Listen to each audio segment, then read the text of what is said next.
دوستوں انسائیڈ میں معظم فخر میں خوش آمدید۔ طاقتور کون، کل فیصلہ ہو جائے گا۔ کل پارلیمنٹ کا مشترکہ اجلاس ہے اور حقیقت میں یہ معاملہ اس وقت حکومت، اتحادیوں اور اپوزیشن کے درمیان بالکل نہیں ہے، بلکہ یہ کہیں اور ہے۔ یہ جو کشمکش ہے، یہ طاقت کے توازن کو کس طریقے سے مینٹین رکھنا ہے، یہ طاقت کے مظہر کا جو اثر نو تعین ہونا ہے، یہ سب اس کی لڑائی چل رہی ہے۔ اور چونکہ عمران خان صاحب ڈٹرمن تھے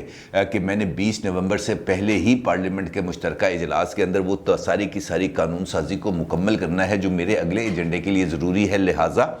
اس طاقت کے مظہر کا ایک اور جو فریق تھا جس کی 20 نومبر کو ایک نئی تعیناتی ہونی ہے، تو اس کی تمام تر صلاحیتوں کو بروئے کار لاتے ہوئے اتحادیوں کے اوپر بھی دباؤ ڈالا گیا، اتحادیوں سے بھی بات چیت کی گئی، اور جس کے نتیجے میں کل عمران خان صاحب کے ساتھ ایک اجلاس ہوتا ہے اور اس اجلاس کے اندر اس بات کا فیصلہ فواد چودھری صاحب سامنے آ کر میڈیا کے سامنے کرتے ہیں کہ اتحادی مان گئے ہیں، اور جو مشترکہ اجلاس ہے وہ اب بدھ والے دن یعنی کل بلایا جائے گا، اور اس اجلاس میں اہم فیصلے اور اہم قانون سازی کی جائے گی۔ اسی تناظر کے اندر عمران خان صاحب بھی آج اس وقت پارلیمنٹ بلڈنگ میں موجود ہیں اور ارکین اسمبلی سے ملاقاتیں کر رہے ہیں، لیکن جو وہ آئس تھی، جو برف تھی، وہ ابھی تک پگھل نہیں رہی، کیونکہ کل کے اجلاس کے اندر کچھ اہم ڈیولپمنٹس ہوئیں۔ کل کے اجلاس کے اندر یہ بھی ایک مشترکہ اجلاس تھا، پی ٹی آئی کی سینئر لیڈرشپ بھی موجود تھی، ایم کیو ایم بھی موجود تھی، جی ڈی اے بھی موجود تھی، اور مسلم لیگ کاف بھی موجود تھی، اور جو سب سے امپورٹنٹ وہاں پر جس کا موقف تھا وہ مسلم لیگ کاف کے حوالے سے سامنے آیا، کیونکہ جب عمران خان صاحب نے اس حوالے سے ان کو اعتماد میں لیا اور یہ کہا کہ جناب یہ تمام قانون سازی آپ لوگ پہلے ہی منظور کر چکے ہیں، لہٰذا اس وقت یہ آپ کے اوپر ایک اخلاقی دباؤ بھی ہے کہ آپ اس قانون سازی کو نہ صرف مکمل کرائیں بلکہ اس کو منطقی انجام تک پہنچائیں۔ تو جس پر مونس الائی صاحب کا یہ کہنا تھا اس اجلاس میں کہ جناب ہم آپ کے ساتھ یہ قانون سازی کرنے کے لیے تیار ہیں، اور جیسے ہی ان کا یہ جملہ مکمل ہوا، مسلم لیگ کاف کے ایک اور سینئر لیڈر طارق بشیر چیمہ صاحب نے مونس الائی کو نہ صرف ٹوک دیا بلکہ یہ کہہ دیا کہ جناب ابھی اس بارے میں حتمی فیصلہ کوئی نہیں کیا گیا، آپ نے قانون سازی کرنی ہے وہ آپ ضرور کریں، جہاں تک میری ذات اور میری پارٹی کا تعلق ہے ہم ابھی تک اس معاملے پر تحفظات رکھتے ہیں، اور جب تک یہ تحفظات دور نہیں ہوتے ہم اس قانون سازی میں شریک نہیں ہوں گے۔ جس پر وہاں پر موجود شرکاء ایک دم حیران رہ گئے کہ مونس الائی صاحب کی بات اور ہے اور طارق بشیر چیمہ صاحب کی بات بالکل مختلف ہے۔ اسی طریقے سے ایم کیو ایم نے بھی اس ملاقات کے اندر اپنا ایک نیا چارٹر آف ڈیمانڈ پیش کیا، جس کے اندر انہوں نے جو حیدرآباد یونیورسٹی ہے اس کے قیام کے لیے جو بل ہے اس کو منظور کرنے کی بات کی کہ جناب ہمارے بہت سارے ایجنڈاز ہیں جو ابھی تک مکمل نہیں ہوئے، جن کے اندر یہ جو ایک یونیورسٹی کے قیام کا بل ہے، اور دوسرا جو مردم شماری کے حوالے سے جو بل ہے اس کو بھی ابھی تک نہ تیار کیا گیا اور نہ ہی قومی اسمبلی میں پیش کیا گیا، جس پر وزیر اعظم نے فوری طور پر فروغ نسیم صاحب کی یہ ذمہ داری لگائی کہ جناب یہ دو بل فٹافٹ لے کے آؤ سامنے، ان کو منظور کرانا ہے، ان کو کابینہ میں پیش کرو، فلاں جگہ پیش کرو، قائمہ کمیٹی میں پیش کرو، قومی اسمبلی میں پیش کرو، اس کو ہم نے منظور کرانا ہے۔ اور اس طریقے سے ایم کیو ایم کے اوپر بھی ایک جو دست شفقت ہے اس کو رکھا گیا۔ اس کے بعد پھر آج ہوا ایم کیو ایم کی رابطہ کمیٹی کا اجلاس، اور اس رابطہ کمیٹی کے اجلاس کے بعد امین الحق صاحب کا یہ کہنا تھا کہ اصل مسئلہ ہمارا نہیں ہے، یعنی مسلم لیگ کاف کا نہیں ہے، ایم کیو ایم کا نہیں ہے، جی ڈی اے کا نہیں ہے، اصل مسئلہ خود حکومتی جماعت کا ہے، کیونکہ ہماری وجہ سے ان کی قانون سازی نہیں رکی، قانون سازی اس وجہ سے رکی ہے کہ پی ٹی آئی کے اپنے اراکین اسمبلی نے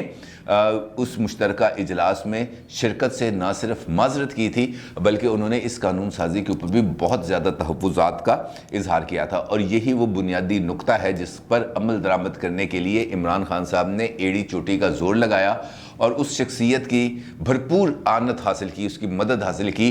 جس کا میں نے گفتگو کے آغاز میں ذکر کیا۔ اب جو ہماری تازہ ترین اس وقت ڈیولپمنٹس ہیں وہ اتنی تیزی سے ہو رہی ہیں کہ کسی بھی ایک ٹاپک کو ہم زیادہ عرصہ زیادہ تیزی کے ساتھ ڈریگ نہیں کر پاتے اور اس کے ہر ایک پہلو کا احاطہ نہیں کر سکتے، کیونکہ آج ہی کے دن صبح سے لے کر اب تک 3 ایسی ڈیولپمنٹس ہوئی ہیں جو بہت زیادہ امپورٹنٹ ہیں۔ جس طرح میں نے آپ کو بتایا کہ عمران خان صاحب اس وقت پارلیمنٹ بلڈنگ میں موجود ہے، قومی اسمبلی کا اجلاس جاری ہے، لیکن وہ قومی اسمبلی کے اجلاس میں نہیں گئے، وہ وزیر اعظم چیمبر میں بیٹھے ہیں اور ارکین اسمبلی سے ملاقاتیں کر رہے ہیں، اور خاص طور پر ان کی ملاقات ہوئی عامر ڈوگر صاحب سے، جس پر انہوں نے ان کو ہدایت کی کہ بھائی یہ کل کورم پورا نہ ہوا نا تو پھر دیکھیں میں تیرا کی حال کرتا۔